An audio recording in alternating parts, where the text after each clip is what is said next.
Hello, welcome back. If you're new here, my name's Rachel Engelbarts, and today's video is going to be a Q&A. If you are new here, you're in luck because you're going to learn a lot about me in this video. These always feel a little bit conceited just because it's like, hey, what questions do you have about me and my life? But we always have a ton of them, and I feel like our goal with being open with our lives is to just help people feel not as alone. And that's become even more important here in the pandemic when families aren't gathering and you're not able to sit and chat with your girlfriends and have a glass of wine. And it's just, life is totally different right now. And I feel like a lot more people are relying on the internet for human connection, me included. And so these sit down videos where I mean, what I hope this brings to you is the feeling that you're sitting here chatting with a friend. That's what I hope that you're getting from this, and that's honestly how it feels to me. We've created this community with YouTube. I don't even feel comfortable saying we've created it. I feel like it has come about organically, and it's been probably one of the coolest things that we've ever experienced, being able to connect with people all over the world. And this all happened before COVID was a thing, and so it's even more meaningful now that we're able to connect with people all over the world when we know we otherwise would not be able to in this time. So with that all said, I asked for any questions that you guys have on Instagram, and I'm always just blown away with the number of questions that we receive. And so I'm just gonna start and go through them, and there are 50 of them, so I don't know that I'll get to all of them, but I will try. I'm sure some of them are a quick yes or no answer. So we're gonna just start at the top and work our way all the way down. If you're not following me on Instagram, my personal Instagram is just at Rachel Engelbarts. I can link that below. And then we have a family Instagram too. We are doing some soul searching with our family channel right now. I'm doing soul searching, and I'm kind of dragging Brad along in the process. But I don't know. I just don't know what the future holds for our family channel. I feel like the kids I do have a personal channel where I share things that mean a lot to me and things that I love to do and things that I feel like, oh, you're on my personal channel. Why am I telling you? This is my personal channel. This is where I get to share things that I enjoy. And these are like things that I'm sharing on this channel are giving me my identity back. Not that like it's a bad thing that you somewhat lose your identity when you have kids, but the moments that you have just enough time in your day to regain some of the things that you used to love to do is a beautiful thing when you have very young children. And so that's sort of what this channel is all about for me. And I am on a total tangent right now. I'm a little bit melancholy today, and it just has to do with some family news that we just received. All right, let's jump right into the questions. I love the very first question. Amy, we've dubbed her Amy from Ireland, because her name is Amy and she's from Ireland, and she has been with our channel and with our family for 3 years now, since pretty much the start, and has always been such a bright spot in our lives. And that's a perfect example of how cool this channel has been for us. But anyway, Amy says, how soon after COVID is finished can I come visit? And I say right away. We are so looking forward to the day that we get to meet you in person, whether that be us coming there or you coming here, and that would be amazing. So as soon as possible is my answer to that. Will you be doing a Christmas gift guide for the kids and Brad? Yes. And that's from Callie Joy. I have done both the kids and Brad already. If you've missed those videos, they're posted on my channel. I did a gift guide for babies and toddlers and a gift guide for him. I'm also planning on doing a gift guide for her. So if you're interested in any of those videos, they should be posted soon. What do you miss most about living in St. Louis? And I love that Colleen responded, Colleen Salvatore, of course, very much so.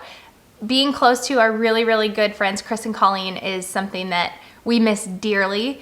They have taken their time to take 2 trips down here to see us, and we have yet to return the favor and go back to St. Louis. And with COVID, I don't know when we're going to be able to do that, but oh my goodness, I do miss being just basically right down the street from our very close friends. I also miss all of the availability of things to do, I guess. The lake is a much smaller area than St. Louis, obviously, so there's a much bigger variety of things to do in St. Louis, and I do miss that. However, I think I prefer to live here and visit the city when we desire to do those things. And this is from Amanda. Did the twins ever have spitting up issues or acid reflux? What did you do to help it? My month-old twins spit up all the time. Part of it, I think, is because they were 4 weeks early. Yes, I think an immature digestive system has a lot to do with babies spitting up. And of the two, Lyndall was definitely the one that was our spitter upper and was diagnosed with reflux. And she was actually put on like an infant newborn dose of Zantac, which I think maybe helped a little bit. She was just like a very colicky, fussy baby. And I don't know what exactly to attribute it to, but she did grow out of it. 1 month old is, especially a 4 week early 1 month old twin age is extremely difficult. And I don't know what to tell you other than it will pass. And when you look back on it, it will feel like a blink of an eye. I remember the twins starting getting really fussy probably around like 4 to 6 weeks. And then we started looking into just the pattern of newborn fussiness, and it does peak around like 8 weeks and then gets better by about 12 weeks. And that's very average.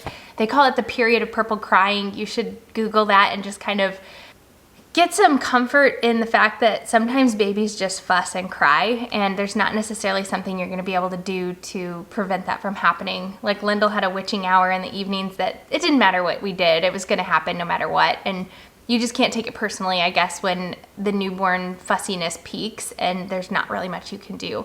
But spitting up, I think, can be a lot of things, and that is worth bringing up to your doctor. If you're breastfeeding, also speaking to a lactation consultant.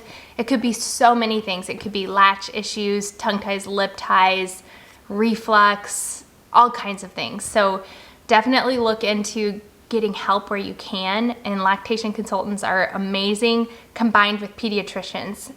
Use those two things together, and I would get a pediatrician that supports you seeing a lactation consultant and vice versa, because I feel like you need both of those. What have you taken, if anything, for the exhaustion? Vitamins or special drinks? I have the opposite of you. My twins are 9 months old and my toddler's 2. Still to this day, I'm so exhausted. I'm to the point of having multiple cups of coffee a day. Help. Okay.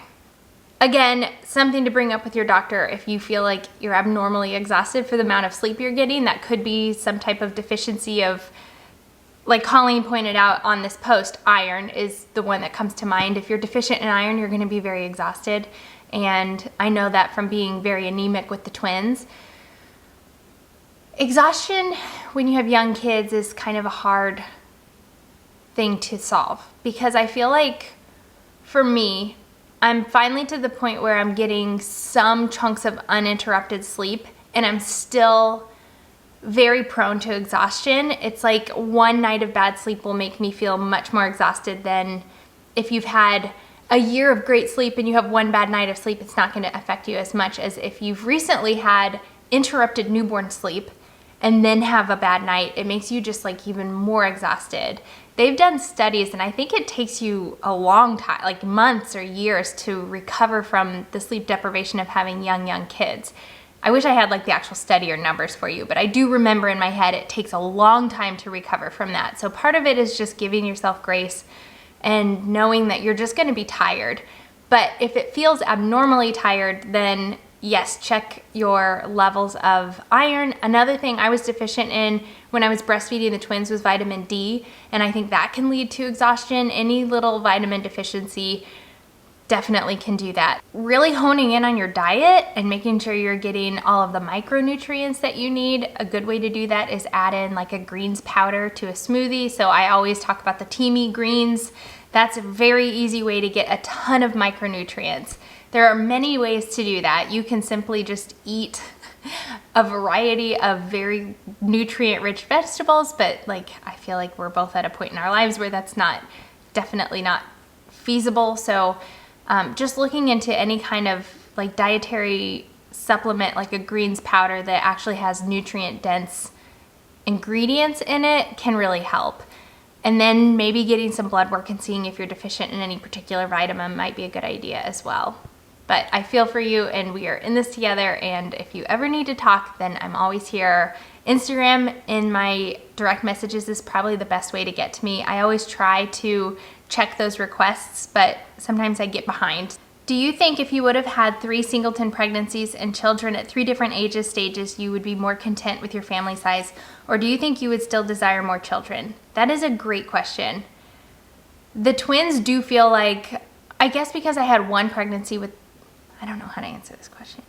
It is really, really hard to know the answer to that question.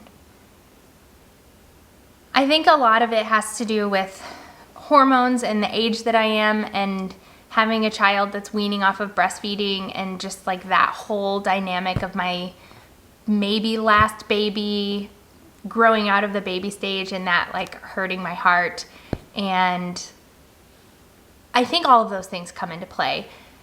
It really complicates things that we have 2 frozen embryos and that from the beginning of this entire process, I had always planned on transferring any and all embryos. And then things changed dramatically whenever we conceived Eloise naturally. It just did. And when I was pregnant with her, I was having such a hard time that I could not even consider another pregnancy. And now I'm removed far enough from it. That amnesia, man, is something else.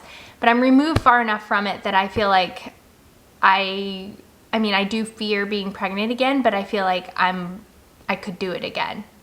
And it's so weird because when I was pregnant with her, I was dead set against ever being pregnant again. So I don't think that having 3 singletons would have changed how I feel about the desire to go back for my embryos and the desire to have more children. I don't think so. What do you look forward to in 2021? Somebody get us out of here, 2020. What do I look forward to? I look forward to summer of 2021 where we can do all kinds of traveling in the RV. That's what I think I'm most excited for about next year. It's cold enough now that we can't really take the RV out, and so I'm excited for it to be warm enough to do that, and all of the kids will be even a little bit older, and so they'll be hopefully traveling easier. And so that is the thing I'm looking forward to the most, is just a summer of being with my family. Postpartum. Did you struggle with postpartum hormones, anxiety, depression in general? If so, how did you deal with it? Also, maternity leave, postpartum, what did you do each day to help yourself feel normal? That is a great question. Yes, I struggled with postpartum anxiety and depression. I have had anxiety my whole life, and surrounding pregnancy, postpartum with the twins, peripartum with Eloise. So during pregnancy, I had depression, and then definitely postpartum depression with Eloise. All of it. I've dealt with all of it. I actually just had like a breakdown to my parents because I had not really talked to them about the fact that I have struggled with this for so long. I'd never really been open about it with them. And I am like the only person I know in my family besides my aunt, and I have 1 cousin that are living that have dealt with this as well. I know both of my grandmas had issues with both anxiety and depression, one of them with postpartum depression horribly.